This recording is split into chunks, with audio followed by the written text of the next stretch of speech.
అల్లు రామలింగయ్యకు నెల్లూరుతో ఎంతో అనుబంధం ఉంది. ఓసారి మద్రాసు నుంచి హైదరాబాద్కు రైల్లో వెళుతూ నెల్లూరు రైల్వే ప్లాట్ఫామ్ మీద దిగారు.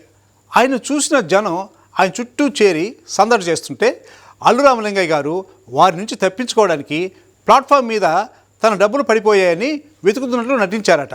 దాంతో జనమంతా ప్లాట్ఫామ్పై డబ్బులు వెతుకుతుంటే అల్లు రామలింగయ్య ట్రైన్ ఎక్కేసి వెళ్ళిపోయారట.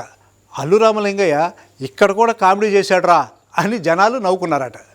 1975లో మనుషులంతా ఒకటే సినిమా నెల్లూరు జిల్లాలో జరిగింది. ఆ సినిమా షూటింగు మైపాడు పక్కన ఉన్న కొరుటూరు గ్రామంలో అల్లు రామలింగయ్య, రమాప్రభ, కాకరాలపై కొన్ని హాస్య సన్నివేశాలు చిత్రీకరించారు. ఆ సందర్భంగా అల్లు రామలింగయ్య నెల్లూరు వచ్చారు. 1986లో నెల్లూరులో చిన్నారి స్నేహం షూటింగ్ జరిగినప్పుడు నెల్లూరు నగరంలో నవాపేట లాంటి ప్రదేశాల్లో అల్లుపై కొన్ని సన్నివేశాలు చిత్రీకరించారు.